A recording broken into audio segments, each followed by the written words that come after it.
सबको की जय श्री कृष्ण, जय सिया राम। हमारी बातें कभी कई बार कई लोगों को भाती नहीं, लेकिन उसमें इलॉजिकल बात नहीं है, हम मन से भाव से सोच के ही बोलते हैं। मीराबाई जब बोलती थी ना, उनकी बातें भी किसी को अच्छी नहीं लगती थी। नरसिंह मेहता जब बोलते थे तब बाद में ही सब स्वीकार करते हैं। इसलिए कई लोग हमारी बात भी कहते ये कोई बात है। हमने एक बार ऐसा कहा कि महादेव के ऊपर ओम नमः शिवाय कह के जल चढ़ाते हो, उनको ज्यादा आनंद नहीं आता होगा, राम राम राम राम राम कहते। हमने जो हमारे महादेव हैं उनके लिए जो जल झारी बनवाई है, जो श्रृंगी बनवाई है, उसमें भी पूरे राम नाम अंकित करवाए हैं कि जो भी जल जावे दुग्ध जावे वो राम नाम स्पर्श करके जावे, महादेव को प्रिय लगेगा। हम कहते हैं हनुमान जी के सामने जाके राम रक्षा स्तोत्र करो, राम जी के सामने जाके हनुमान चालीसा करो।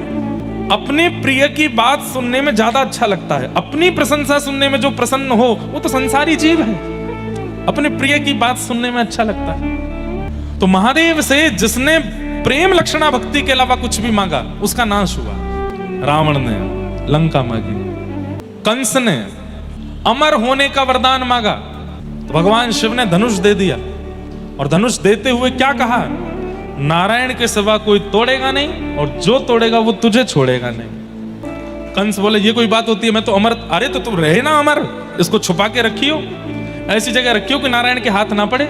जब तक नारायण के हाथ नहीं पड़ेगा तब तक तू नहीं मरेगा, और नारायण के अलावा कोई इसको तोड़ नहीं पाएगा। वही नारायण कृष्ण बन करके आए, जब रणभूमि में प्रवेश करते हैं उससे पूर्व उस धनुष को उठाते हैं, और तुरंत बलराम जी महाराज कहते हैं जय जय, बहुत दिन है गए आपके हाथ में बंसी देखी है, आज ने एक धनुष उठाए के दिखाओ। और जैसे ही ठाकुर जी ने धनुष धारण किया तो एक क्षण के लिए लगा मानो जैसे त्रेता युग प्रकट हो गया हो और कृष्ण ही राम बन गए हों। बलराम जी महाराज घुटने पर बैठ गए, मानो लक्ष्मण बैठे हों हाथ जोड़ करके। एक प्रत्यंचा चढ़ाई, दूसरी प्रत्यंचा चढ़ाई, आकाश में देवी देवता कहने लगे ये दृश्य हमने पहले देखा है। त्रेता में जनक की सभा में ऐसे ही धनुष उठाया था, ऐसे बिल्कुल वही चाल, बिल्कुल वही अदा, वैसे ही केश हैं, वैसे ही नेत्र हैं। राम कृष्ण के रूप में कोई अंतर नहीं है, एक जैसे हैं दोनों। उसी अदा के साथ में जैसे ही तीसरी प्रत्यंचा चढ़ाई, धनुष तोड़ दिया बीच में से, और कंस घबराया, महादेव बचाइए। बोले मैंने तो कहा था इस धनुष को नारायण के अलावा कोई तोड़ेगा नहीं। बोले ये तो बालक है जिसने तोड़ा। बोले बालक नहीं है मूर्ख, तोड़ दिया है तो समझ जा कौन है, साक्षात नारायण है। और भगवान गए जाकर के केश पकड़ करके पटक दिया, कंस को मृत्यु हो गई उसकी। तीसरा नाम भस्मासुर, तपस्या की, तपस्या करके महादेव को प्रसन्न कर लिया। महादेव बोले वरदान मांगो, वरम ब्रूयात। क्या कहता है, जिसके सिर पे हाथ धर दूं वो जल के भस्म हो जाए। महादेव बोले आजकल ऐसे वरदान देने हमने बंद कर दिए। बोले नाथ मुझको यही वरदान चाहिए। महादेव बोले ठीक है तथास्तु, जिसके सिर पे हाथ धरोगे जल के भस्म हो जाएगा। हो गया वरदान? बोले हाँ आ गया। किसी के सिर पे हाथ धरोगे जल के भस्म हो जाएगा, चेक कर लो। तो भस्मासुर बोला आपके सिर पे ही धर के देखता हूं। महादेव बोले अरे पागल क्या करता है। बोले हमको बस आप पे ही, हमको आपसे ही शत्रुता है, आपको नष्ट करना है और पार्वती जी को अपना बनाना है। महादेव दौड़े आगे आगे, पीछे भस्मासुर दौड़ा हाथ लेकर के। तब नारायण पधारे, हरि पधारे, आकर के भगवान शिव को एक गुफा में ले गए। बोले क्या हो गया? बोले देखो मैंने वरदान दिया, मेरे पीछे ही भागता है। बोले आप इतने भोले क्यों, सबको वरदान दे देते हो। लेकिन अच्छा है आप मुंह मांगा वरदान दे देते हो, उस व्यक्ति का नाश भी उसी वरदान से ही हो जाता है, अगर वो भक्ति के विहीन कुछ मांग ले तो। रुको मैं देख के आता हूं। भगवान एक सामान्य से व्यक्ति का रूप धारण करके गए और भस्मासुर को बीच रास्ते में रोक करके बोले क्या बात है। बोले हट जाओ मेरे रास्ते से, वहां महादेव गए हैं, उनके सिर पे हाथ धरना है। अच्छा सिर पे हाथ धर के भस्म करोगे? बोले हाँ। कुछ साल पहले मैंने भी तपस्या करके यही वरदान मांगा था, जिसके सिर पे हाथ धर दूं भस्म हो जाए। बोले फिर? उसके सिर पे हाथ रखा। बोले हुए तुम भस्म? बोले नहीं हुए। अरे ये ऐसे ही झूठ बोलते हैं, कह देते हैं तथास्तु लेकिन होता कुछ नहीं है। बोले तो फिर डर के भाग क्यों रहे? बोले इसलिए ताकि तुझको विश्वास हो जाए कि हाँ तू भस्मासुर हो गया है। अब मैं क्या करूं? बोले एक बार अपने ऊपर ही रख के देख ले, कोई है नहीं बलवाली, ऐसे ही बोल देते हैं तथास्तु। मैं जल गया तो? अरे भाई आग लगने से पहले थोड़ी गर्मी लगती है, आग लगने से पहले थोड़ी चिंगारी निकलती है, आग लगने से पहले थोड़ी सी घबराहट सी होती है। मैं पानी लेके खड़ा हूं, तू रख अपने सिर पे हाथ और सुन एक काम कर, थोड़ा ऊपर रख, जैसे ही गर्म लगे तो हटा लेना हाथ। भस्मासुर बैठ गया, नीचे कर, गर्म तो नहीं लग रहा? बोले बिल्कुल नहीं, और नीचे कर। गर्मी लगी? बोले नहीं। बाद में मत कहियो कि आपने बताया नहीं था, और नीचे कर ले। नीचे किया, तू धर ही ले यार, कुछ नहीं होगा, हम कह तो रहे। भस्मासुर बोले देख लो भाई साहब। बोले धर ले, तो मैं कह रहा हूं। महादेव दूर से देख रहे, जैसे सिर पर हाथ दिया, एक क्षण में अग्नि प्रज्वलित हुई, भस्मासुर जल के भस्म। महादेव दौड़ करके आए, प्रभु को हृदय से लगाया, जय हो प्रभु। ठाकुर जी बोले आज के बाद वरदान नहीं देना ऐसे चलते फिरते किसी को। महादेव बोले, ठाकुर जी बोले वैसे मैं सब जानता हूं, ये सब लीला आपने मुझसे मिलने के लिए की है, कि ताकि मैं आऊं और आपको सुख दूं। ये एक दूसरे के बड़े प्रेमी हैं, हरि और हर, ये एक दूसरे से मिलने का बहाना ही ढूंढते रहते हैं। जब शिव महापुराण की कथा होती है ना तो नारायण सुनते हैं, और जब भागवत की कथा होती है तो महादेव सुनते हैं, उनको प्रिय लगता है। ऐसे प्रेमी, जिसने भी भक्ति विमुख वरदान महादेव से मांगा उसकी उल्टी गिनती शुरू, इसलिए मत मांगो।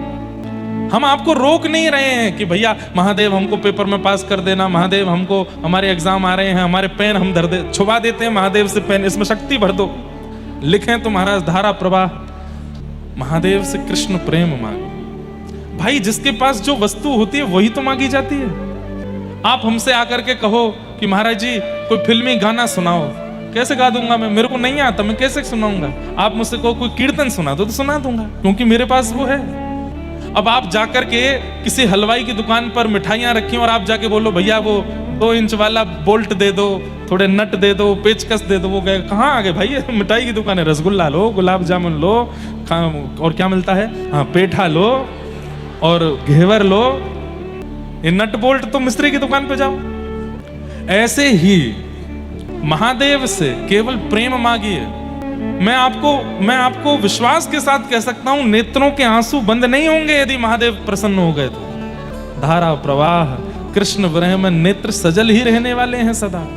इतना प्रेम है उनके पास, लेकिन कोई प्रेम नहीं मांगता, सब संसार के विषय भोग वस्तु मांगते हैं। महाकाल भगवान के मंदिर में इतनी भीड़ लगती है, बड़े बड़े लोग जाते हैं, खिलाड़ी जाते हैं, स्टार्स जाते हैं, ना जाने कौन कौन जाते हैं। किस लिए गए? हम मैच में जीत जाएं इसलिए गए, हमारी पिक्चर अच्छी चल जाए इसलिए गए, हमारा व्यापार बढ़िया चल जाए इसलिए गए।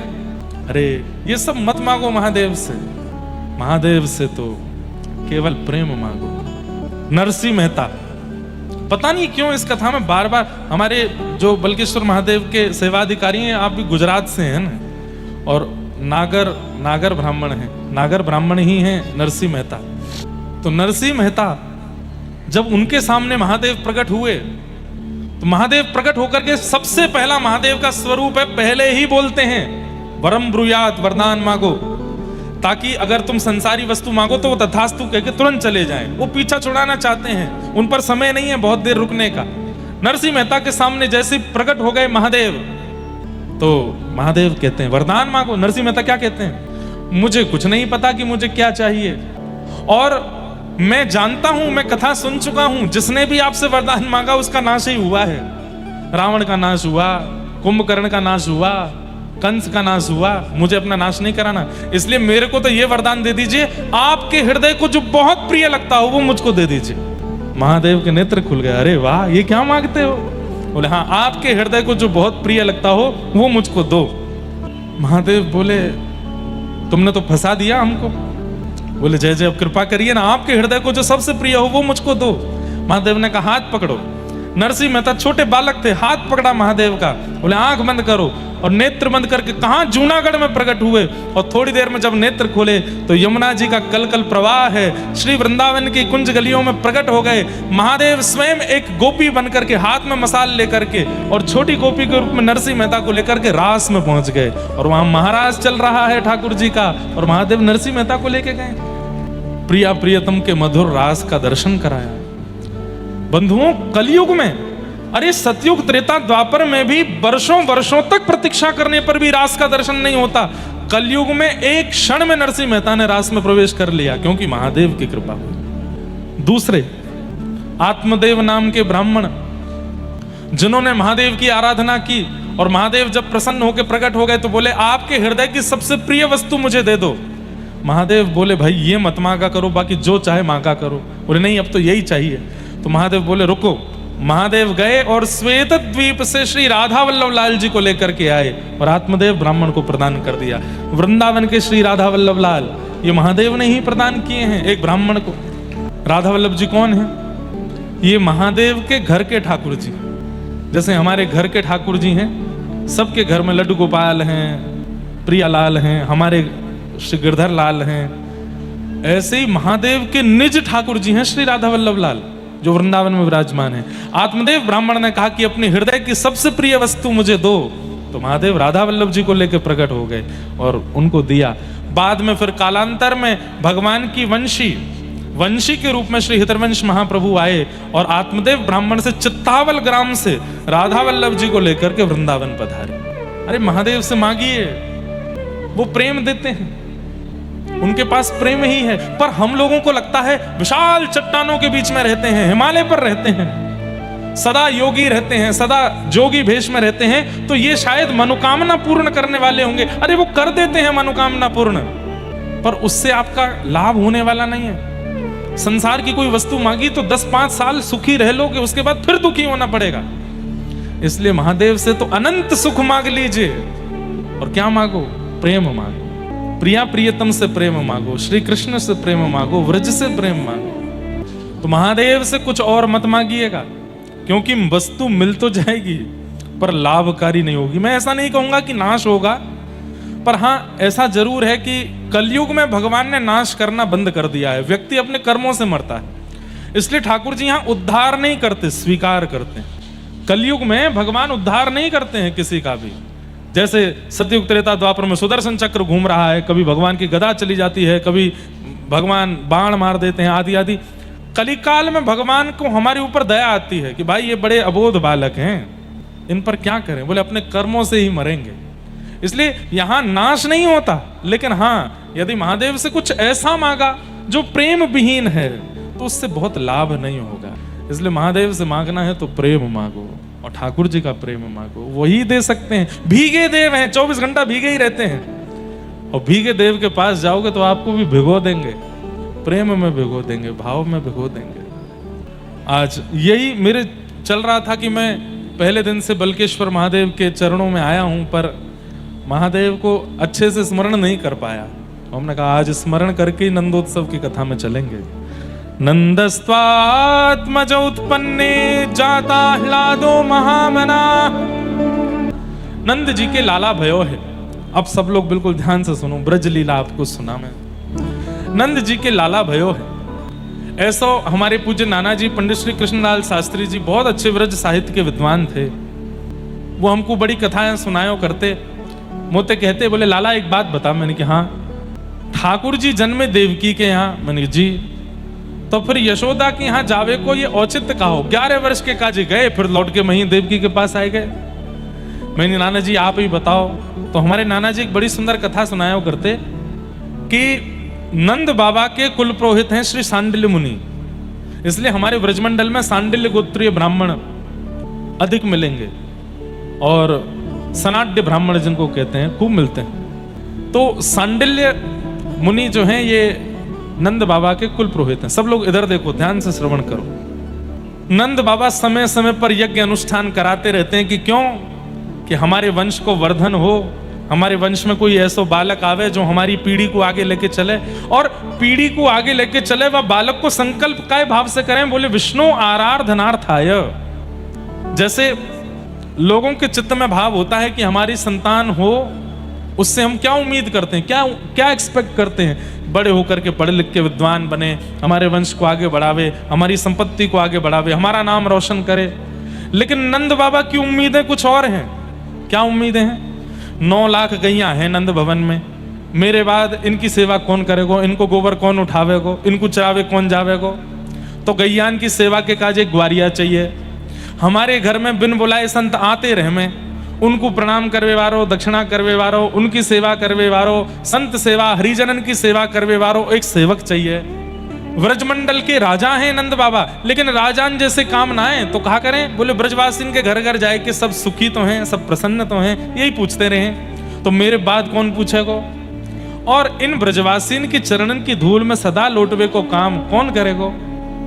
कहीं पर भी वंश बढ़े, संपत्ति बढ़े, आदि आदि कामनाओं से पुत्र की कामना नहीं है। स्पष्ट है, विष्णु आराधनार्थाय, विष्णु संबंधी जितनी भी वस्तु हैं उनकी आराधना करने के लिए एक बालक चाहिए, ये संकल्प करते हैं ना नंद बाबा। तो हमारे नाना जी कहते, बोले लाला हर यज्ञ में यही संकल्प करते हैं, गैयन की सेवा करवे वारो, ब्रजवासीन की सेवा करवे वारो, संत जनन की, रसिक जनन की सेवा करवे वारो, एक लाला मुकु चाहिए। तो ठाकुर जी इतने प्रसन्न हो गए कि जन्मे तो देवकी के यहाँ, लेकिन जन्म लेते ही दौड़ करके आए नंद बाबा के यहाँ। क्यों?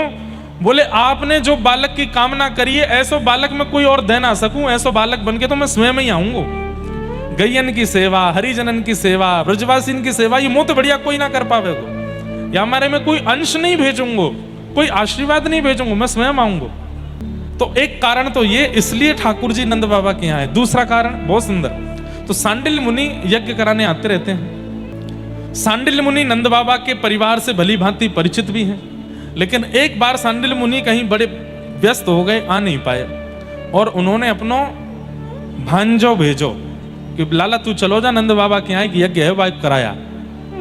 नंद बाबा यशोदा मैया सहित प्रणाम करें, और जैसे ही प्रणाम करें तो यशोदा मैया घूंघट में हैं। अब ये ऐसी भी बात है कि नंद बाबा उम्मीद छोड़ चुके हैं कि अब हमारे लाला होएगा, क्योंकि यशोदा मैया 80 वर्ष की है गई, नंद बाबा भी 80-85 के आसपास के हैं। अब बस ये है कि कोई बात नहीं, यज्ञ करते रहो, अनुष्ठान करते रहो। तो वाह भाव से यज्ञ है। अब संतान के लिए यज्ञ नहीं था, संतान के लिए यज्ञ करनो नंद बाबा ने 10 वर्ष तक छोड़ दियो, क्योंकि अब उनको लगी कि अब शायद नहीं होएगा। तो जब सांडिल्य मुनि के भांजे आए और नंद बाबा और यशोदा मैया ने जब प्रणाम किया, तो यशोदा मैया घूंघट में है, तो नंद बाबा प्रणाम करके गए। अब नए नए ब्याह करें ना तो एक संग प्रणाम करें, लेकिन जब समय निकल तो चलो जाए ना, तो पति पहले कर जाए, फिर पीछे थोड़ी देर बाद पत्नी आवे वो करे, ऐसा होवे बाद में। नए नए तो संग ही करेंगे सब जगह। तो नंद बाबा प्रणाम करके बैठ गए, बतिया रहे, कुछ बात कर रहे, इतने में यशोदा मैया आई। तो यशोदा मैया 16 श्रृंगार करके हमेशा रहे में और घूंघट में रहे में। जैसे ही आई करके प्रणाम करी तो सांडिल्य मुनि के भांजे को लगी इनके घर की कोई नई बहू है, और प्रणाम करते ही माने आशीर्वाद दियो, पुत्रवती भव, चिरसौ भाग्यवती भव। यशोदा मैया उनसे तो कुछ नहीं बोली, नंद बाबा तो घूंघट उठाए के बोली, इनते कह दो ऐसो आशीर्वाद ना दियो करें जो है ना सके। तो नंद बाबा सांडिल्य मुनि के भांजे बोले, कहा कह रही हैं? अरे बाबा जी मेरी घरवारी है। अच्छा आपकी घरवारी है? मुंह को तो लगी कोई नई बहू होएगी, मैंने तो ऐसे ही जान के आशीर्वाद दियो। अब हमने प्रतीक्षा तो बहुत करी, यज्ञ भी बहुत किए, लेकिन अब ठाकुर जी की इच्छा ना है तो कोई संतान भई ना है, तो अब हमने वह उम्मीद से यज्ञ करने बंद कर दिए। अब तो बस विष्णु प्रसन्नता के लिए हम करें। लेकिन सांडिल्य मुनि को भांजो नैष्ठिक ब्राह्मण बोलो, नंद बाबा एक बात सुनो। बोले कहा, मोहते निकरी है पुत्रवती भव, तो पुत्रवती भव होंगी ये, चाहे आपकी कुंडली में संतान नहीं हो, चाहे आपके घर में संतान नहीं हो, पर इनके यहाँ संतान होएगी होएगी होएगी। बोले ऐसा कैसे, ऐसा क्या? बोले ब्रह्म वाक्यम जनार्दनम, ब्राह्मण को बोलने की देरी होती है, उसको पूरे करने की जिम्मेवारी तो ठाकुर जी की होती है। अब मुंह से निकली है तो पूरी ठाकुर जी करेंगे। मेरे तो मोहते निकल गई कि अब इनके लाला होएगा, अब पूरी करने की जिम्मेवारी ठाकुर। इसलिए ब्राह्मणों से कहते हैं आशीर्वाद दे दो, ने कछु अच्छो बोल जाओ परिवार के लिए। क्यों? ब्राह्मण बोल देते हैं तो ठाकुर जी उसको पूर्ण करने में लग जाते हैं। लेकिन ब्राह्मण कैसे हों? त्रिकाल संध्या करने वाले हों, भागवत जी आदि पुराणों का नित्य पाठ करने वाले हों, ब्राह्मणोचित कर्म करने वाले हों, तो ही ब्राह्मण का आशीर्वाद फलेगा, नहीं तो नहीं फलेगा। इसलिए ब्राह्मणों को भी चाहिए कि अपने ब्राह्मणोचित कर्म किया करें। त्रिकाल नहीं तो 2 काल, 2 काल नहीं तो 1 काल गायत्री संध्या करनी है। तिलक स्वरूप के बिना माथा सूना नहीं रखना है, शिखा सूत्र धारण करने हैं, नित्य गायत्री उपासना तो करनी ही करनी। अगर ब्राह्मण ये नहीं करता तो उसकी वाणी फलती नहीं है। लेकिन ब्राह्मण यदि ये करने लग जाए, कुछ ना करे, केवल गायत्री उपासना ब्राह्मण प्रारंभ कर दे, अगर वो कह देगा कि तुम्हारे घर में ये हो जाए तो वो होके रहेगा, ये उसकी वाणी में सामर्थ्य आ जाती है। लेकिन उसके लिए ब्राह्मण को परिश्रम करना पड़ेगा, गायत्री उपासना करनी पड़ेगी। तो सांडिल्य मुनि के भांजे आशीर्वाद देकर के गए, बोले कि मैया अब तो पुत्र होएगो। तो हमारे नाना जी कहते ब्राह्मणों की बात को सत्य करने के लिए और नंद बाबा जो संकल्प करें गौ सेवा, रसिकन की सेवा, संतन की सेवा, या भाव को पूर्ण करने के लिए ठाकुर जी नंद बाबा के यहाँ आए। इससे हमें क्या सीखने को मिलता है? जो नव विवाहित यहाँ बैठे हैं, जो कालांतर में जिनके घर में लाला लाली होंगे, सदा यही संकल्प करो, सुंदर हो, धनवान हो, पढ़ा लिखा हो, अच्छे भाग्य वाला हो, ऐसा मत मांगो। ऐसा मांगो गौ सेवा करवे वारो हो, संतन की सेवा करवे वारो हो, रसिकन की सेवा करवे वारो हो, महापुरुषन की सेवा करवे हो। वहां के जन्म के बाद हमारे घर में विश्व भर के संतन को आगमन प्रारंभ हो जाए, हमारे घर में गैया आ जाए, हमारे घर में नित्य ठाकुर जी की प्रिय वस्तु आवे लग जाए, ऐसो भगवत भक्त हमारे घर में जन्म ले, ये मांगो। पढ़े लिखे तो बहुत हो रहे हैं आज संसार में, पर संस्कारी बालक नहीं हो रहे हैं, बुरा मत मानिएगा। संस्कार विहीन बालक जन्म ले रहे हैं भारत में, संस्कार नहीं है उनके पास। अब तो कथाओं में आने लग गए हैं, थोड़ा बहुत सीख रहे हैं, नहीं तो बिल्कुल बड़े शहरों में आप चले जाओ, वहां के बालकों से आप मिलोगे तो यूं कहोगे भाई तू काय को आगो भारत में, विलायत में ही चलो जा, अंग्रेजी तो नीचे बोलेंगे नहीं, उल्टे सीधे खान पान, उल्टी सीधी बातें करेंगे, उल्टे सीधे गाने सुने। संस्कार पढ़े लिखे बहुत हैं, 90% से ऊपर ही आ रहे हैं उनके, पर संस्कार में शून्य। फिर क्या होता है? माता पिता खुश तो बहुत हो जाते हैं कि हमारा बालक पढ़ लिख के विद्वान हो गया, लेकिन बाद में जब माता पिता से ही दुर्व्यवहार करता है तो दुखी रहते हैं। पढ़ लिख तो गया, लेकिन वो जो प्रेम हमको चाहिए था, वो जो संस्कार हमको चाहिए था, वो नहीं मिले। इसलिए ठाकुर जी से मांगो, नाथ संस्कारवान बालक हो। संस्कारवान बालक होगा, अगर ज्यादा पढ़ा लिखा नहीं भी होगा तो भी कहीं ना कहीं कुछ ना कुछ करके व्यवस्थित हो जाएगा। लेकिन पढ़ा लिखा हुआ और संस्कारवान नहीं हुआ, सेटल तो हो जाएगा लेकिन आपको अनसेटल कर देगा, आपको विचलित कर देगा। इसलिए ठाकुर जी से कामना करो संस्कारवान बालक हो, भक्तिवान बालक हो, ठाकुर जी की भक्ति करने वाला बालक हमारे घर में जन्म लेवे, ऐसी प्रार्थना करो। तो ठाकुर जी के घर लाला भयो, ब्रजवासीन को जैसे ही पता चली कि नंद भवन में लाला भयो है, अब तो महाराज स्थिति देखो ऐसी, सब अपने अपने घर में दौड़ करके गए हैं। और सवेरे सवेरे को समय दही मथ रही थी अधिकतर गोपियां, तो वही दही ले लेकर, अरे कहाँ सुनने को आई है, नंद रानी के लाला भयो है। बोले हाँ लाला भयो है। तो अब व्यवस्था हो तो व्यवस्थित वस्तु लुटाई जाए, तो व्यवस्था नहीं थी तो क्या कर रही हैं? दही मक्खन और दूध इन्हीं को एक दूसरे पर छिड़का रही हैं। अरे बधाई हो, नंद बाबा के लाला भयो है। तब कोई ने आकर के कही, बोले कोरो कोरो सफेद सफेद दही दूध घी सब उछाल रही हो, यहाँ में सुखनाए मिल लो, ऐसो उछालो जैसे ने रंग लगे। तो अंदर गई हैं, जाकर के वहां में हल्दी दूब आदि ये सब मिलाए करके लाई हैं, और महाराज दधी कानो हेरो, जहां देखो वहीं पीरे पीरे दही उछाले जा रहे हैं, और सब नंद घर आनंद भयो जय कन्हैया। इसमें सबसे बड़ी आश्चर्य की बात क्या है? ये ब्रजवासी जो उत्सव मना रहे हैं, इन्होंने अभी तक लाला को देखा भी नहीं है, और बिना देखे इतने उत्साह में उत्सव मना रहे हैं। इसका मतलब क्या है? कृष्ण केवल एक बालक के रूप में नहीं, वातावरण के रूप में, वायु के रूप में, प्रकृति के रूप में, स्पर्श के रूप में, मतलब पूरे व्रजमंडल के रूप में कृष्ण आ गए हैं। बिना देखे ही उतना उत्साह प्रकट हो रहा है। बिना फोटो देखे छोरा भ्याकू हाँ कर दे, ऐसा होवे? नहीं होवे। पहले फोटो देखेगो, पहले मिलेगो, फिर हाँ करेगो। लेकिन बिना देखे ही इतने उत्साह में भर गए। अरे उत्साह का वर्णन यदि आप सुन लेंगे भागवत जी में, अवाद्यंत विचित्राणी वादित्राणी महोत्सवे, 6 महीने तक नाचते रहे ब्रजवासी। कब रात हो रही है, कब दिन हो रही है, किसने खाया किसने पिया कोई पता नहीं। एक दूसरे के कंधा पे चढ़ चढ़ के वही के सिर को ढोलक बना बना करके नाच रहे। नंद घर आनंद भयो जय कन्हैया लाल की, यशोदा के लाला भयो जय कन्हैया लाल की। ये उत्साह आया कैसे? क्योंकि केवल एक बालक के रूप में कृष्ण नहीं है, संपूर्ण व्रजमंडल ही कृष्ण बन गया है। सबको दर्शन के बाद जो सुख मिलना चाहिए वो पहले ही मिलने लगा है। सबके हृदय को शांति आनंद, मानो ऐसा लग रहा है कि अब हमारा पालक आ गया, व्रज पालक आ गया। गैयाएं भी नृत्य कर रही हैं, बछड़ा भी नृत्य कर रहे हैं, सब आनंद में हैं, सब गा रहे हैं। बंधुओं, उस उत्साह की एक बिंदु, और बिंदु भी नहीं कहूंगा, उस बिंदु का भी दशांश हम लोग अनुभव करते हैं। वो उत्साह का समुद्र कितना अद्भुत रहा होगा। बड़ी बड़ी कथाएं आती हैं नंदोत्सव की। एक कथा सुनाऊं? नंद बाबा अटारी पर खड़े होकर के लुटा रहे हैं, रत्न लुटा रहे हैं, सोना लुटा रहे हैं, हीरे लुटा रहे हैं। इतने में ही नंद बाबा कहाँ देख रहे हैं? सब लोग इधर देखो, ये हमारे ब्रज में गायो जाए, नंद मेहर घर लाला जायो, बरसाने से टीको आयो। टीको कब आवे? टीको को मतलब जाकू पूरी दुनिया में रोका बोलो जावे ना, हमारे ब्रजमंडल में वाकू टीको बोले, वाकू टीको हेरो है, मतलब संबंध पक्को है गो। लाला 6 दिना को भयो बस, अभी 100 वर भी पूरे ना भये, और 6 दिना तो ज्यादा कह रहा हूं, 2 दिना को ही भयो है, अभी 100 वर भी ना भये, इतने में कहा देखने को मिल रहा है। नंद बाबा ने देखी ये सबरी भीड़ के बीच में थे और ये इतनो सारो सामान सिर पर धर करके कौन आए रहो है। इतने में कोई ने हल्ला किया, अरे बाबा, बोले हाँ बरसाने के हमारे श्री वृषभानु बाबा आ रहे हैं। नंद बाबा के बचपन के मित्र हैं श्री वृषभानु जी। वृषभानु बाबा और नंद बाबा दोनों यमुना स्नान करवे जाया करते और दोनों हाथ पकड़ के डुबकी लगा के कहते, मेरे लाला भयो और तुम्हारी लाली भाई, तो हम यहाँ मित्रता को संबंध में परिवर्तित कर देंगे, एक दूसरे को ब्याह कर देंगे। भानु बाबा भी बोलते, मेरे लाला भयो तुम्हारी लाली भाई, तो हम फिर उनको ब्याह कर देंगे। बोले हाँ ठीक है। आज अभी तक किशोरी जी को जन्म नहीं भयो है। 2 मत हैं हमारे व्रज के, एक मत में किशोरी जी 1 साल बड़ी हैं, एक मत में किशोरी जी 1 साल छोटी।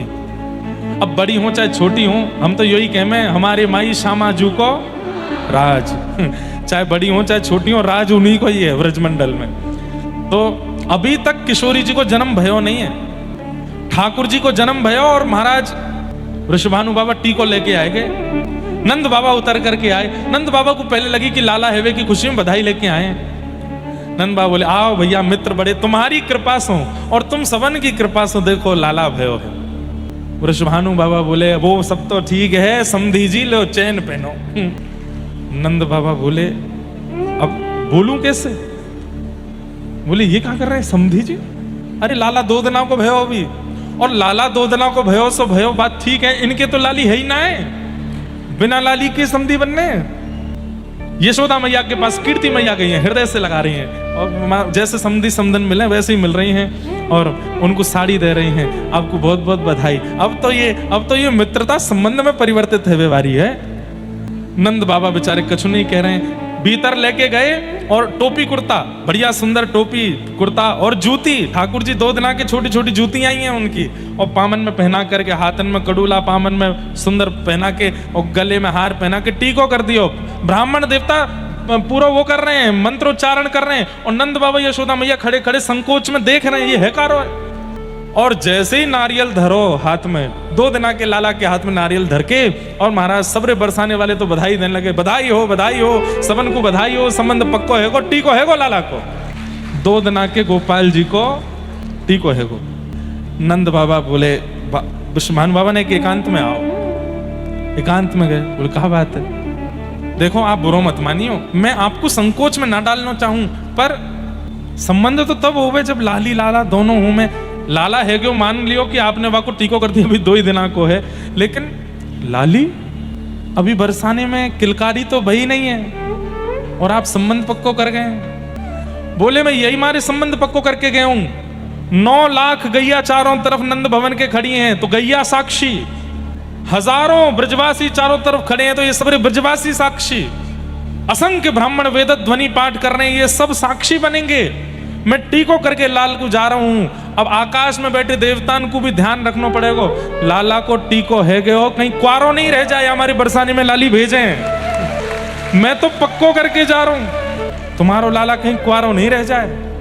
अरे गैयाओं ध्यान रखियो लाला को, अरे ब्रजवासियों सबरे, अब तक तो यही जप रहे, अभी तो भयो ना है, अभी तो भयो ना है, अभी तो ब्रज में यही कीर्तन चलता था, अभी तो भयो ना है, जाने कब होएगो।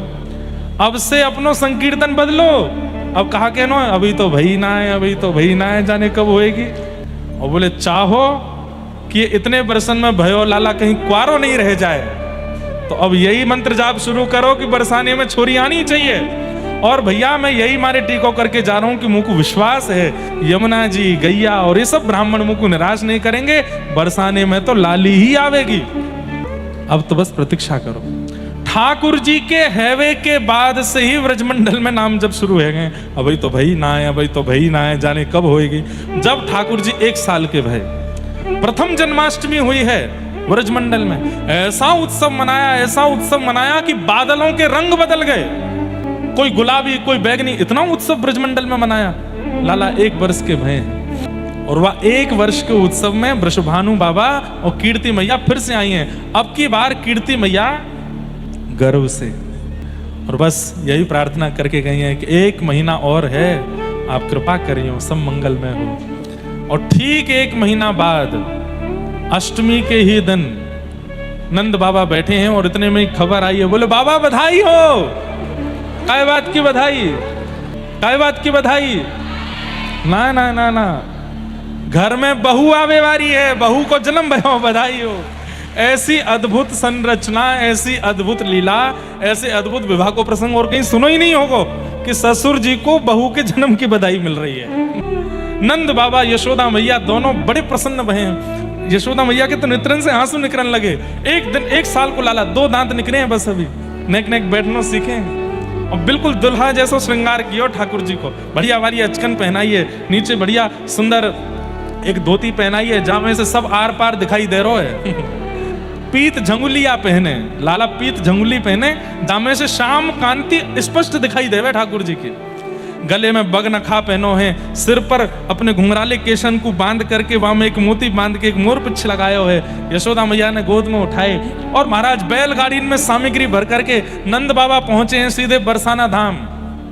और बरसाने जैसे ही पहुंचे वहां जाकर के देखा अद्भुत अद्भुत आनंद। अच्छा, एक प्रसंग ऐसा भी आता कि नंद बाबा के मन में यूं आ रही थी कि हमसे बड़ा उत्सव ना कर सके, हमने जैसो लाला के जन्म को उत्सव कियो वैसो उत्सव भानु बाबा ना कर सके। लेकिन जैसे ही बरसाना पहुंचे हैं महाराज, वहां जाकर के जब देखा है, देख करके नंद बाबा की आंख खुली रह गई। आहा, नंद बाबा यशोदा मैया जैसे ही पहुंचे कीर्ति भवन में, सब लोग इधर देखो, ध्यान से सुनो, वार्ता मत करो, सब यहां देखो। जैसे ही पहुंचे यशोदा मैया ज्यों ज्यों वह स्वर्ण पलना के पास गई हैं और जैसे ही किशोरी जी को रूप देखो है, आहा।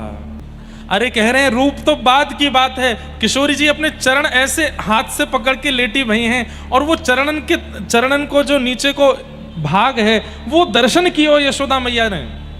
आज तक तो बड़ी इतरा रही कि हमारे लाला ते सुंदर कोई नहीं, सांवलो है तो कहा भाई सुंदर बहुत हैं ठाकुर जी, लेकिन आज किशोरी जी की रूप माधुरी देख करके आहा, सुभग शीतल देख करके जिनके चरणों को देख करके मन के सारे विषाद खत्म हो जाते हो, अत्यंत शीतलता आ जाती हो, अति ही कोमल, मानो स्पर्श करने की भी इच्छा नहीं है कि कहीं हमारे निष्ठुर हाथों से हमने छू लिया तो कहीं किशोरी जी को पीड़ा ना हो जाए। ऐसे चरण हैं किशोरी जी के। और कैसे हैं? बोले कमल के से वरण, कमल के से वर्ण है, कमल जैसा रंग है किशोरी जी के चरणों का। यशोदा मैया तो चरणों के तलवा देख करके इतनी न्यौछावर रह गई, अब मैं कहां दूं लाली को। बैलगाड़ियों में भर के सामान लाई थी, सखियां ले करके सामग्री आ रही हैं और यशोदा मैया नहीं ये नहीं, नहीं ये नहीं, नहीं ये भी नहीं। क्यों? कोई भी सामग्री किशोरी जी के रूप के ऊपर जची नहीं रही है, कहां दूं। यशोदा मैया को मन भारी है, कछु लेके ना आई, लाली के रूप की बराबरी को कोई सामग्री लेके नहीं आई हूं। तभी गोद में लटके भये ठाकुर जी ने अपने छोटी छोटी उंगली ते मैया के कंधा को खुजान लगे, मानो इशारों कर रहे हो मैया सबसे बड़ो नीलमणि रत्न तो मैं हूं तेरे पास, मुंह को दे दे।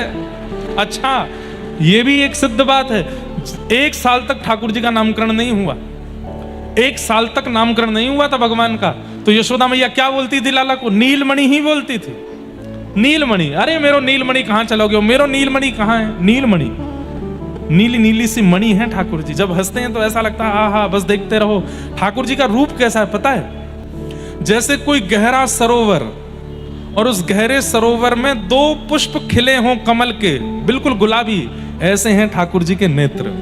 जब ठाकुर जी अपने हाथ दिखाते हैं तो लगता है 2 पुष्प और खिल गए हों, और जब मंद मंद मुस्कुरा जाते हैं तो ऐसा लगता है एक श्वेत कमल और खिल गया हो उस नील सरोवर में। ऐसे ठाकुर जी का रंग है। मैया की सोई दृष्टि गई लाला पे और सब सखी बोली अरे मैया इतनी सामग्री लाई, कछु चढ़ाई नहीं रहे लाली पे। बोले मिल गई मोह कुछ सामग्री। बोले कौन सी सामग्री? सब देख रहे हैं। और ठाकुर जी को ऐसे गोद से उतार करके यूं लियो और लाली के ऊपर 7 बार बार करके श्री ठाकुर जी ही चरणन में पधराई दिए। और ये दृश्य देख करके महाराज सब न्योछावर रह गए यशोदा मैया पे।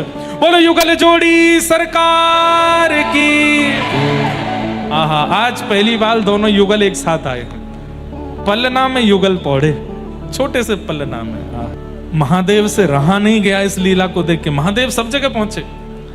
तो कहते हैं कि महादेव कैलाश से दौड़े और आंखों में आंसू भर रहे हैं। पार्वती जी बोली कहां जा रहे? बोले अभी आता हूं। और दौड़ करके आए, बरसाने में आकर के लहंगा फरिया पहन करके धानिन बन गए। व्रज में, वृंदावन में तो वृंदावन में महादेव गोपी बनते हैं, बरसाने में आके ढांडिन बन जाएं। ढांडिन कौन है? ये ढांडिन की प्रथा हमारी व्रज की बड़ी पुरानी रही, अब नहीं है। और यह परंपरा में कहा है लाली विराज जाओ। हाँ ले लेंगे, आपसे लेंगे, विराजो। अच्छा, कितने अच्छे अच्छे बालक हैं, सब कोई कुछ बना के लाते हैं। कोई हमको राका डॉन बना के लाता है, कोई हमको डेका डॉन बना के लाता है, और कोई बढ़िया ऐसा नहीं है। देखो एक और बालक पीछे बना के लाया, सब बढ़िया बढ़िया। देखो जगन्नाथ जी वंशी बजा रहे हैं, कितनी तत्परता से बेचारे रात दिन बैठ के चित्र, देखो कितने सारे प्रकट हो गए एक साथ, कितने सारे चित्र बन के आए हैं। सब रखो, सब ले जाएंगे हम अपने घर में। हाँ धन्य हो, हमारे घर में एक चित्रशाला खुलने वाली है। क्या बता रहा था मैं? बैठ जाओ, लेंगे लाली, बैठो विराजो। सब लोग नीचे कर लो, कथा सुनो। इतनी बढ़िया कथा चल रही है। महादेव देखो क्या बन के आए हैं, ढांडिन। ढांडिन बन करके गए। और ढांडिन क्या करते हैं? ये केवल और केवल आशीर्वाद देते हैं, और आशीर्वाद देने के बाद यजमान इनको मुंह मांगी दक्षिणा देते हैं। तब ढांडिन बन के, बड़ी अच्छी लीला है, मैं पूरी तो नहीं गाऊंगा। इस बार लाल जी का उत्सव हुआ था बरसाना में, ब्याहुला उत्सव, तो उसमें एक दिन ढांडिन लीला हुई थी और वहाँ श्री जी की ढांडिन हुई थी। तो ढांडिन खूब नाचती हैं, गाती हैं, सब करती हैं। अंत में भानु बाबा कहते हैं क्या चाहिए? तब कहते हैं कि ये दोनों युगल जो लेटे हैं ना पलना में, इन दोनों की पीत झंगुलिया और नीली झंगुलिया। झंगुली किसको कहते हैं? जो केवल गले में टांग ली जाए और नीचे ऐसी लटकी रहे, वो झंगुली छोटे छोटे बच्चे पहने। और वो झंगुली उन्होंने दान में मांगी, और वही झंगुली लेकर के महादेव अपनी जटा में आज तक बांध करके बैठे हैं कैलाश पर। आज भी जटाओं के मध्य में श्री प्रिया जी की, श्री किशोरी जी की जन्म की पहनी भाई झंगुली महादेव पहन करके बैठे। कौन जाने, महादेव जैसा रसिक नहीं है कोई विश्व में। हमारी भागवत जी में कहते हैं वैष्णवानाम यथा शंभु, महादेव जैसा कोई वैष्णव नहीं, रसिक नहीं। प्रेम में छके हुए हैं महादेव। कोई मांगे तो सही उनसे वो भाव। हम लोग केवल उनको तांडव करने वाला समझते हैं, हम लोग केवल उनको जोगी समझते हैं, हम लोग केवल उनको एक भस्म रमाए एक योगी के रूप में भगवान महादेव को देखते हैं। नहीं, वो तो अनंत रसिक हैं। सदा नेत्रबंद के करते क्या है? ठाकुर जी की, प्रिया जी की लीलाओं को ही देखते रहते हैं। इस प्रकार श्री किशोरी जी का प्राकट्य हुआ। और तो ऐसे महाराज ये तो 2 दिना के भय नाए, जन्म नहीं भयो वहां से पहले को इनको संबंध पक्को है गयो। लेकिन ये प्रकट रूप में सब जगह सार्वजनिक कथाओं में विवाह का प्रसंग नहीं है, ये केवल रसिकों के लिए रखा गया। इसलिए कहीं कहीं गर्ग संहिता आदियों में भगवान के विवाह का किशोरी जी के साथ प्रसंग बताया गया। ये नित्य एक हैं, हमारे नित्य किशोर अजन्मा, बिहरत एक प्राण दो तन्मा। हमारी हरिदास परंपरा में कहते हैं कि प्रिया प्रियतम तो सदा सदा से एक हैं। ये कोई द्वापर में जन्म हुआ उसके बाद से इनकी प्रसिद्धि नहीं। गोलोक धाम नित्य है, और वहां नित्य गोलोक धाम में प्रिया प्रियतम नित्य विहार करते हैं, नित्य एक दूसरे के संग रहते हैं। और इस नित्य केली का अनुभव पहली बार इस द्वापर युग में ठाकुर जी ने कराया। नहीं तो ये नित्य केली केवल और केवल रसिकों के लिए और महादेव सरी के कुछ देवताओं के लिए थी बस। और कोई इस नित्य प्रिया प्रियतम की केली को देख नहीं सकता था इस द्वापर से पहले। ये तो इस द्वापर में ठाकुर जी ने हम जीवों पर कृपा करके व्रजमंडल में प्रकट होकर के प्रिया जी के साथ उस नित्य केली का कुछ अंश हमें अनुभव कराया। तो लाला 6 दिना के भय, और पूतना नाम की राक्षसी आई। भगवान ने अपने नेत्रन पे हाथ धर लियो। क्यों? क्योंकि भैया पूतना रूप बदल करके आई। बहुत ध्यान से सुनिए सब लोग। अत्यंत सुंदरी बनकर के पूतना आई थी। ठाकुर जी ये बात कहना चाहे, भैया तुम जैसे मैंने बनाए हो वैसी ज्यादा रहे करो, ज्यादा अपने हृदय मन बुद्धि पर लीपा पोती मत करे करो। समझ में आई बात? जैसे हो वैसे मेरे सन्मुख आ जाओ। इसमें श्रृंगार का अभिप्राय नहीं है, हृदय का अभिप्राय है। हृदय बुद्धि जैसी है वैसे मेरे सन्मुख आ जाओ। ज्यादा आडंबर करके पाखंड करके यदि मेरे सन्मुख आओगे तो मैं तुमको देखूंगा नहीं, अपनी आंख मूंद लूंगा, जैसे मैंने पूतना को नहीं देखा। ठाकुर जी के नेत्रों के अधिकारी बनिए। कथा क्या है? कथा भी एक श्रृंगार घर है। यहां पर आने वाले प्रत्येक श्रोता का श्रृंगार किया जाता है। और श्रृंगारी कौन है? हम श्रृंगारी हैं। और श्रृंगार की सामग्री क्या है? कथा, कीर्तन, भजन और उपदेश, ये हमारे पास सामग्री है। इन सामग्रियों से हम आप सबका श्रृंगार कर रहे हैं। लेकिन श्रृंगार में भी होता है ना कि जब कोई श्रृंगार कराता, नहीं ये हमको मत लगाना, नहीं ये हमको नहीं लगवाना। तो ऐसे ही यहाँ पर बैठे हुए श्रोता भी हैं, किसी भाव के प्रति उनकी भावना होती है, नहीं ये हमको नहीं चाहिए, हाँ ये वाला हमको चाहिए। तो जो श्रृंगार आपको प्रिय लगता है आप करा लेते हो। श्रृंगार किस लिए किया कराया जाता है? किसी को रिझाने के लिए। पर यहाँ हो रहे श्रृंगार से केवल और केवल राधा रमण लाल ही रीझते हैं, और कोई नहीं रीझता है। लेकिन कई लोग हैं वो श्रृंगार ही नहीं कराते, वो श्रृंगार घर में आकर के जैसे आए थे वैसे ही चले जाते हैं। तो फिर सब लोग टोकते हैं उनको, अरे भाई तो श्रृंगार घर में जाकर के भी अपना श्रृंगार करा के नहीं आया। तो यहाँ हजारों लोग आ रहे हैं पर सबका श्रृंगार नहीं हो रहा, किसी किसी का हो रहा है। जो अच्छा, श्रृंगार की भी एक विधा है, सीधे बैठो हिले डोलो मत, तो श्रृंगार बढ़िया होता है। लेकिन आप बार बार विचलित होते रहोगे, बार बार अब कोई काजल लगा रहा है आंख में और आप यूं यूं यूं करते जा रहे हो तो क्या होगा? जगन्नाथ जी बन जाओगे, कार्य कार्य ऐसे आंख भेजेंगे। तो इसलिए कथा का प्रत्येक प्रसंग एक श्रृंगार है। और ये 7 दिन में 7 पेटियां खोल करके श्रृंगार किया जाता है। 7 दिन में जब आपका श्रृंगार युक्त हो जाता है तो 7 दिन बाद आप ठाकुर जी को अपने उस रूप से रिझाने लगते हो। रूप का नहीं होता है, अंतरंग रूप का होता है। उस अंतरंग रूप से अगर ठाकुर जी रीझ गए तो प्राप्त हो जाते हैं। पूतना राक्षसी है पर परम भक्त बन करके आई है, परम दीन बन करके आई है। ठाकुर जी को ये पाखंड बिल्कुल प्रिय नहीं। इसलिए भक्तों से हमारा निवेदन है, पाखंड से बचा कीजिए। पाखंड भक्ति के साथ आ जाता है कभी कभी, जब लगता है कि लोग बाग हमसे इंप्रेस हो रहे हैं, लोग बाग हमारी भक्ति हमारी भावना से खुश हो रहे हैं, तो हम फिर उसका आडंबर करने लगते हैं। हमको लगता है किसी ने कुछ ये जो फुसफुस चल रही है इसमें कुछ छिड़का है, सुगंधी तो आई लेकिन हमारे गले में पहुंच गई है। इसलिए बीच बीच में वो अवरोध जैसा हो रहा है। क्या बता रहा था मैं? हाँ, पूतना को भगवान ने नहीं देखा।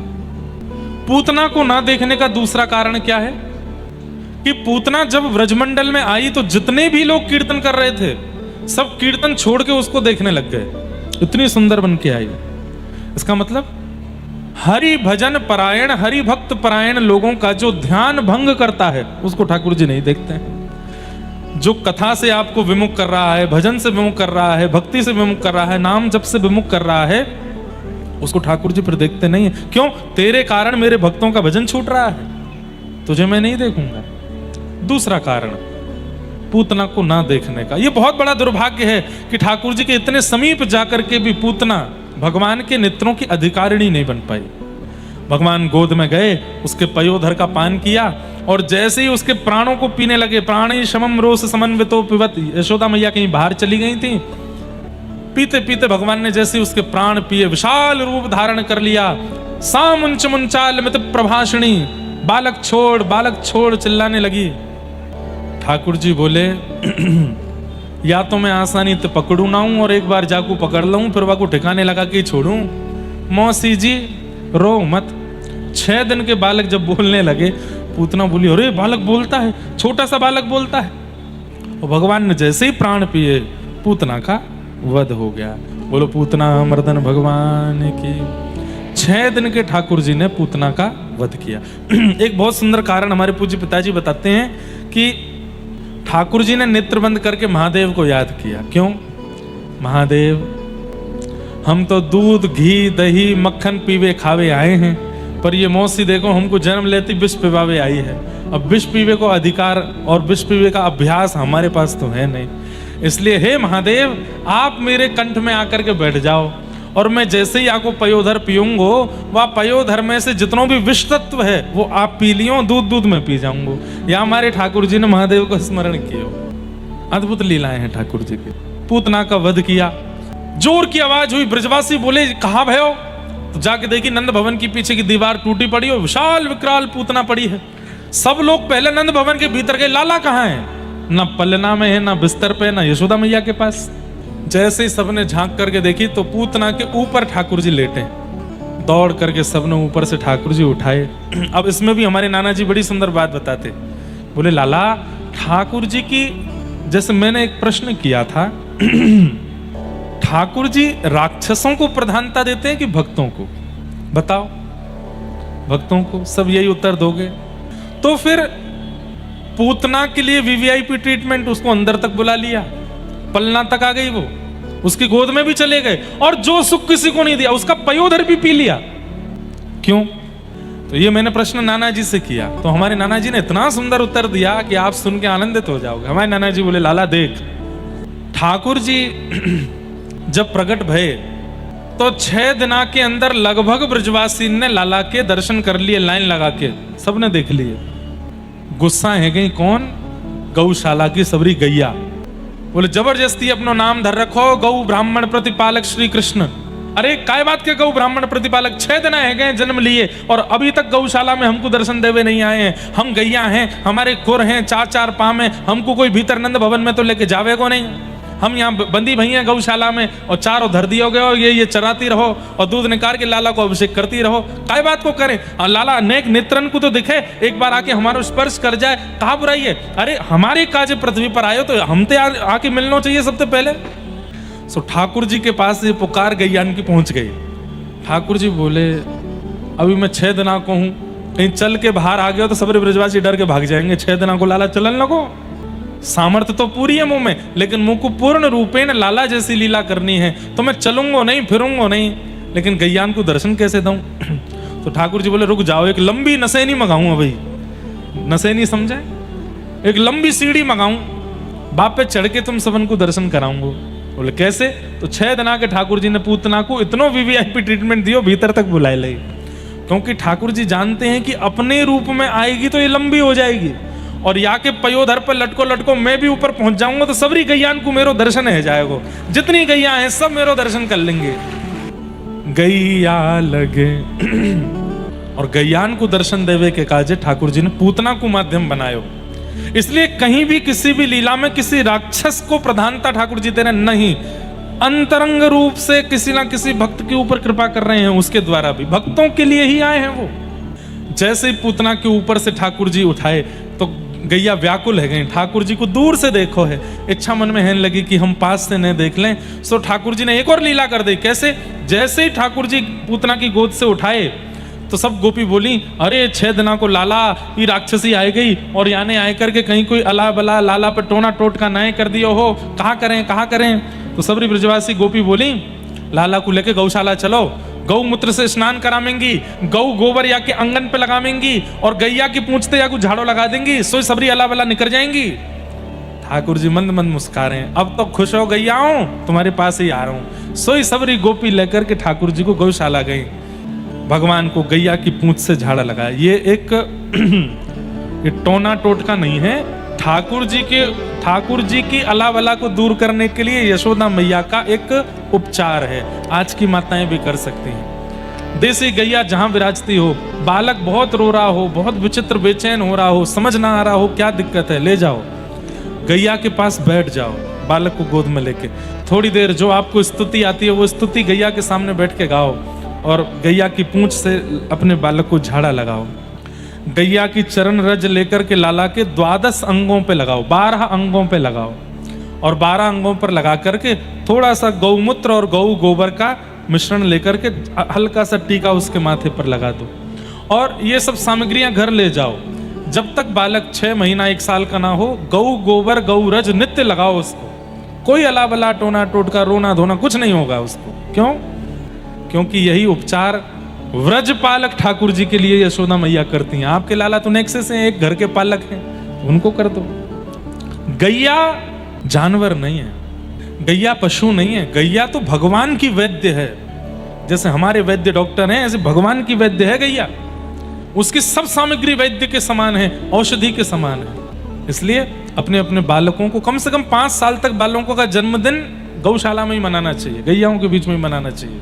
आप कहेंगे महाराज जी 5 साल ही क्यों, जीवन भर मनाओ, उससे बढ़िया तो कुछ हो ही नहीं। हमारे लाल जी जन्माष्टमी उत्सव करके शाम के समय वृंदावन में भक्तिपद गौकुलम है, लाल जी की गौशाला, वहां जाते हैं और गैयान के बीच में बैठते हैं। गैया उनको चाटती हैं, गैया उनको प्रेम से खूब, हम कुछ छेड़ते भी नहीं, कभी कभी गिरा दें लाल जी को, बढ़िया प्रेम से गैयाओं के बीच में लाल जी रहते हैं, बहुत आनंद करते हैं।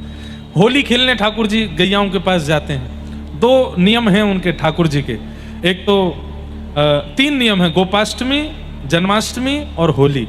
3 दिन लाल जी गौशाला जाते हैं, गैयाओं के बीच में ही रहते हैं, इसलिए अपने अपने बालकों को भी गौशाला ले जाया करो। इस प्रकार भगवान ने पूतना का वध किया।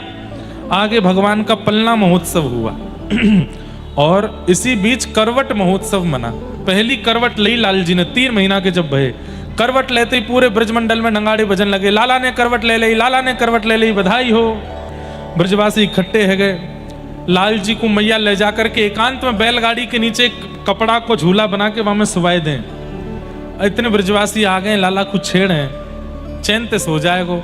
लाल जी जैसे थोड़ी देर झूलते झूलते सोए, यशोदा मैया उठ के वहां से चली गई। लाल जी ने तुरंत आंख खोल करके देखी, अच्छा मैया, बड़े बड़े योगी तपी जपीन को मैं मिलूं ना हूं और तो पे कृपा करके मैं तेरे पास आया, तुम को अकेलो छोड़ के चली गई। ठाकुर जी कभी नहीं चाहते कि हम उनसे दूर जाएं, सदा उनके पास रहें, ये उनको अति प्रिय लगता है। हर किसी के लिए नहीं, जो प्रेम लक्षण भक्ति करते हैं उनको ठाकुर जी कभी नहीं चाहते कि ये मुझसे दूर जाएं। कई लोग वृंदावन से वापस आने में जब रोते हैं ना, वो नहीं रो रहे हैं, ठाकुर जी भावुक हो रहे हैं। ठाकुर जी कह रहे हैं मत जाओ, यहीं रह जाओ, हमारे पास ही रह जाओ, हमसे दूर मत जाओ। बहुत प्रिय लगता है ठाकुर जी को अपने भक्तों को देखते रहना। रोज नए नए वस्त्र पहन के श्रृंगार करके टिपटॉप बन के तैयार होते हैं बिहारी जी, राधा वल्लभ जी, राधा रमन जी। किसके लिए? आप सबको देखने के लिए।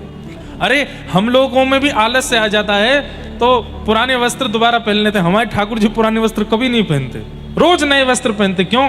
आज मेरा वो एक सेवक आ रहा है, वाकू दर्शन देनो मुझको। कितना प्रेम करते हैं ठाकुर जी, बहुत प्रेम करते हैं, इसलिए उनके प्रेम को स्वीकार किया करो। यशोदा मैया जैसे ही उठ के दूर गई, ठाकुर जी बोले अच्छा मैया तुम होते दूर जा रही है, अभी बताऊं। अब इसमें मान लो कि ठाकुर जी को पता था, या ये भी मान लो कि नहीं पता था। ठाकुर जी ने तो मैया को बुलाने के लिए क्रिया की। क्या? बैलगाड़ी पर लंबा पैर किया और लंबा पैर करके भगवान ने, और जैसे ही बैलगाड़ी से छुपाया पीछे करके तक्के मारी, तो बैलगाड़ी 3 बार आकाश में घूम करके नीचे गिर गई। उसी समय सक्टासुर नाम का एक दैत्य आया था और उसी बैलगाड़ी के ऊपर आके बैठा था। भगवान ने तो बैलगाड़ी गिरी की आवाज होगी तो मैया लौट के आ जाएगी, लेकिन उसी बीच सक्टासुर नाम के दैत्य का भी वध हो गया। बोलो सक्टासुर मर्दन भगवान की। सोचिए बंधुओं, एक बात बोलूं, ठाकुर जी की माया बड़ी अद्भुत है। शास्त्री जी अनुज जी को भेजो। ठाकुर जी की माया बड़ी अद्भुत है, और वो अद्भुत माया कैसी है कि एक बार मार्कंडेय ऋषि का नाम सुना है? मार्कंडेय ऋषि ने भगवान से क्या प्रार्थना की कि मुझे आपकी माया का दर्शन करना है। ठाकुर जी बोले भैया कैसे? तुमको तो 5 साल का जीवन था बस मार्कंडेय ऋषि का। महादेव की कृपा से, बड़ी अच्छी कथा है मार्कंडेय ऋषि की। मार्कंडेय ऋषि एक काशी के ब्राह्मण के यहाँ आपका जन्म हुआ, तो काशी के ब्राह्मण ने तप करके महादेव को प्रसन्न किया। महादेव प्रसन्न होकर के बोले वरदान मांगो। बोले एक पुत्र दे दीजिए। तो महादेव बोले कुपुत्र दें कि सुपुत्र दें? बोले ये कैसा प्रश्न है? बोले कुपुत्र देंगे उसकी आयु तो लंबी होगी लेकिन परेशान बहुत करेगा, और सुपुत्र सुख तो बहुत देगा लेकिन अल्प आयु में चला जाएगा। ब्राह्मण देवता बोले भगवान कुपुत्र मत दो, सुपुत्र ही दे दो, अल्प सुख ही ले लेंगे हम। तो महादेव ने मार्कंडेय ऋषि के रूप में बालक उनको प्रदान किए और कह दिया ये बालक केवल 5 वर्ष जिएगा। ब्राह्मण देव तो सुनकर के अरे जय जय ये क्या किया, 5 वर्ष का जन्म बस? बोले बस यही है। महादेव अंतर ध्यान हो गए। अब वो उस बालक को लेकर के हर संत के पास जामे, उनके चरणों में प्रणाम करें, आप आशीर्वाद दो, दीर्घायु हो, दीर्घायु हो। सब लोग ध्यान से सुनो, इधर देखो, दीर्घायु हो। एक बार काशी की गलियों में लेकर के ब्राह्मण अपने बालक को घूम रहे थे, तब सप्तऋषि आए। सप्तऋषि कौन है? महादेव के प्रथम 7 शिष्य ही सप्तऋषि हैं। अचानक से वे सप्तऋषि आ गए और ब्राह्मण देवता ने अपने बालक को उनके चरणों में बोले आप इसको आशीर्वाद दो। वो बालक प्रणाम करने में इतना निपुण हो गया था, 2-3 साल की उसकी उम्र हो गई थी।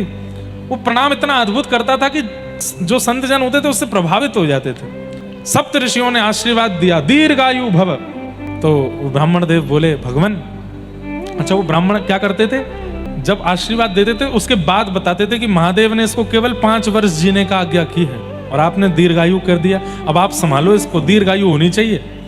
सप्तऋषि बोले तुमने तो हमको फंसा दिया, महादेव ने इसको 5 साल जीने की आज्ञा दी, हमने इसको दीर्घायु कर दिया, अब क्या करें? बोले मैं नहीं जानता, 2 साल और बचे, इसके 3 साल का है, अब आप ही बचाओ, नहीं तो आपका आशीर्वाद विफल हो जाएगा।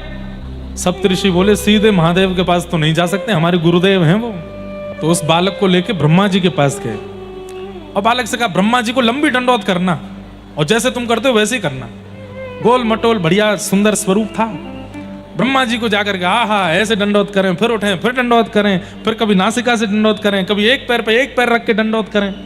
ब्रह्मा जी इतने खुश हो गए, अरे अरे अरे वाह वाह वाह, बड़ा प्यारा लाला है, दीर्घायु भव। सुनो, सप्तऋषि बोले अब हमारा कंटक कटा, अब तुम जानो। ब्रह्मा जी बोले मतलब? बोले इस बालक को 5 वर्ष जीने की आज्ञा महादेव ने दी है, हमको भी ऐसे प्रणाम किया था तो हमने इसको दीर्घायु भव ऐसा आशीर्वाद दिया कि भाई खूब बढ़िया लंबी आयु जियो, दूधो नाओ पूतो फलो। अब दूधो नाओ पूतो तो तभी फलेगो जब लंबी आयु जिएगो। हम तो घबरा गए थे, पता जब चला कि 5 साल का ही इसको आज्ञा है महादेव की, तो हम आपके पास ले आए। अब बढ़िया, अब आप जानो, आपका काम जानिए, इस बालक की आयु लंबी होनी चाहिए। ब्रह्मा जी बोले, तो ब्रह्मा जी उस बालक को लेके सीधे महादेव के पास गए और महादेव के चरणों में और बढ़िया बोले ऐसे ही प्रणाम करना, इधर देखो, इधर देखो, यहाँ देखो, ऐसे ही प्रणाम करना। जैसे ही उस बालक ने प्रणाम किया, महादेव भी देख करके प्रसन्न हो रहे हैं, वाह, और इधर आओ, बहुत बढ़िया, प्यारा लाला, दीर्घायु भव। ब्रह्मा जी बोले सप्तऋषियों खुश हो जाओ, मैं भी खुश हूं, जिसने वरदान दिया उसी ने आशीर्वाद दे दिया। महादेव बोले क्या हुआ? बोले ये वही बालक है काशी के ब्राह्मण का जिसको आपने 5 साल जीने की आज्ञा दी थी। ब्रह्मा जी मंद मंद मुस्काने लगे। महादेव बोले कोई बात नहीं। ब्राह्मण को बुलाया, बोले ले जाओ बालक को। बोले महाराज वो 5 वर्ष वाला जो आप बताए थे, बोले नहीं होगा। बोले हुआ तो? बोले हम देखेंगे, 5 वर्ष पूर्ण होते ही मैं आऊंगा काशी में, फिर से प्रकट होऊंगा मैं। और मार्कंडेय बालक जब 5 वर्ष के हुए, यमराज प्रकट हो गए और यमराज प्रकट होकर के जैसे ही उस बालक को पकड़ने लगे, इतने में ही त्रिशूल आया महादेव का और ब्रह्मा जी के वो यमराज के सामने आकर के खड़ा हो गया। बोले नहीं छू सकते इस बालक को। बोले क्यों? 5 वर्ष में इसको जाना है। महादेव प्रकट हो गए। बोले भगवान आपने ही प्रथम वाक्य दिया है कि ये 5 वर्ष में जाएगा और ये हमारे देव समाज का नियम है कि पहली बात पहले पूरी होगी, दूसरी बात बाद में। तो पहली बात है कि 5 वर्ष में इसको जाना है तो वो तो पहले होगा। अब आपने इसको वरदान दिया, आशीर्वाद दिया, वो मैं नहीं जानता। महादेव बोले सुनो हमारे सामने बैठो। बैठ गए। बोले मानवों के 5 वर्ष और ब्रह्मा के 5 वर्ष और हमारे 5 वर्ष और नारायण के 5 वर्षों में अंतर होता है। हमारे 5 वर्ष कैसे होते हैं? आज 1 साल, 2 साल, 3 साल, 4 साल, 365 दिन 1 साल के 5 बार अगर हम कर लें तो हमारे 5 साल हो जाएंगे। लेकिन ब्रह्मा जी का 5 साल ऐसा नहीं है। ब्रह्मा जी का 5 साल कैसा है? सतयुग त्रेता द्वापर कलयुग, सतयुग त्रेता द्वापर कलयुग, सतयुग त्रेता द्वापर कलयुग, सतयुग त्रेता द्वापर कलयुग। जब 71 टाइम्स बीत जाएगा तब ब्रह्मा जी का 1 दिन होगा। ऐसे ब्रह्मा जी के 5 साल, ऐसे ब्रह्मा जी भी जब 100 साल जीते हैं तब महादेव का 1 दिन होता है। तो महादेव बोले हमारे 5 साल के अनुसार तो ये बालक कब तक जीवित रहेगा? यमराज आप इसको लेकर के नहीं जा सकते, हमारे 5 साल तक ये बालक रहेगा। इसलिए मार्कंडेय ऋषि आज भी चिरंजीवी हैं, आज भी जीवित हैं। भगवान की माया कैसी, मैं इस विषय पे बोल रहा था। तो मार्कंडेय ऋषि ने भगवान से कहा कि मुझे अपनी माया दिखाओ। तो ठाकुर जी ने कैसे माया दिखाई? मार्कंडेय ऋषि अपने आश्रम पर बैठ करके हवन कर रहे थे, ओम भू स्वाहा, और जैसे ही समिधा छोड़ी उसी समय उनके नेत्र बंद हुए और नेत्र बंद होते ही आश्रम तो अंतर्ध्यान होगा। सामने से लंबी चौड़ी लहरें आ रही हैं, समुद्र में तूफान आ रहा है, प्रलयकालीन समुद्र हो रहा है, आकाश से हाथी के सूंड के समान बूंदें गिर रही हैं, पृथ्वी चटक चटक करके जगह जगह से प्रलयकालीन समुद्र में डूबती जा रही है, सब नष्ट हो गया। एक लहर देखी जो हिमालय की सबसे ऊंची चोटी के ऊपर से आ रही है, पूरा पृथ्वी प्रलयकालीन समुद्र में डूब गई। लेकिन तभी क्या देखते हैं? सब मर गए, अकेले मार्कंडेय ऋषि बचे हैं। तभी एक वटवृक्ष का पत्र बहता हुआ आया और उस पर नन्हे से गोपाल जी अपने पैर के अंगूठा को पी रहे हैं। भगवान आपकी माया अद्भुत है, अद्भुत है। और ये पूरी माया इस बीच में मगरमच्छ के पेट में भी वो चले गए थे, मछली भी उनको निगल गई थी, और जाने क्या क्या उन्होंने देखा। इसी बीच में हजारों साल की वो तपस्या भी कर आए, इसी बीच में लाखों वर्ष वो हिमालय पर भी रहा है, और इसी बीच में उन्होंने प्रलय भी देख लिया। और सब कुछ देखने के बाद भगवान ने आशीर्वाद दिया, देख ली हमारी माया? बोले हाँ देख ली। और जैसे ही चुटकी बजाई ठाकुर जी ने, तो कहां पहुंचे? अपने ही आश्रम में वो संविधा छोड़ रहे, ओम भू स्वाहा। एक क्षण के लिए आंख बंद हुई, इतने में तो सालों की तपस्या, हिमालय की यात्रा, समुद्र का प्रलय सब देख करके वापस भी आ गए। घबरा गए मार्कंडेय ऋषि, बोले नाथ अब नहीं देखना, देख लिया आपकी माया। कलिकाल में एक भक्त ने जगन्नाथपुरी में प्रार्थना की, मुझे आपकी माया देखनी है, जगन्नाथ भगवान से। तो नित्य समुद्र स्नान करने जाता था, रोज जगन्नाथ जी से कहता अपनी माया का मुझे दर्शन करा दीजिए बस। जैसे ही समुद्र स्नान करने गया, समुद्र की लहर आई, उसने सिर डुबाया, और सिर डुबाते ही जब बाहर निकाला तो कहां पहुंच गया? काशी के मणिकर्णिका घाट पर। गंगा जी से निकला, ढूंढ रहा है, ऐसे देखो इधर देखो, बोले समुद्र कहां गया, पुरी कहां गई? आने जाने वाले लोग बोले क्या बात है भैया, क्या खो गया तुम्हारा? बोले कौन सी नगरी है? बोले काशी है, वाराणसी है। क्या हो गया? बोले मैं तो समुद्र में नहा रहा था। तो सब बोले अरे पागल आदमी, ये गंगा जी है, समुद्र नहीं है। उन्होंने मन में सोचा कि अगर मैं इनको पूरी बात बताऊंगा कि मैं समुद्र में नहा रहा था, वहां से यहां आ गया, और पागल बोलेंगे, शांत रहने में भला ये देखूं तो सही हो क्या रहा है। वहीं एक परम विद्वान बैठे थे, उनको बोले कहां से आए हो? बोले आया हूं कहीं से, खो गया हूं। बोले चलो हमारे साथ चलो। ब्राह्मण उसको अपने घर ले गए, अपने घर ले जाकर के लिखाने पढ़ाने लगे। 60 वर्ष की उनकी अवस्था थी। 60 वर्ष की अवस्था में वो ब्राह्मण जो उनको लेकर के गए, उन्होंने एक दिन उनसे निवेदन किया, क्या कि तुम हमको योग्य लगते हो, हमारी पुत्री वो भी अब विवाहिता है, उससे तुम ब्याह कर लो।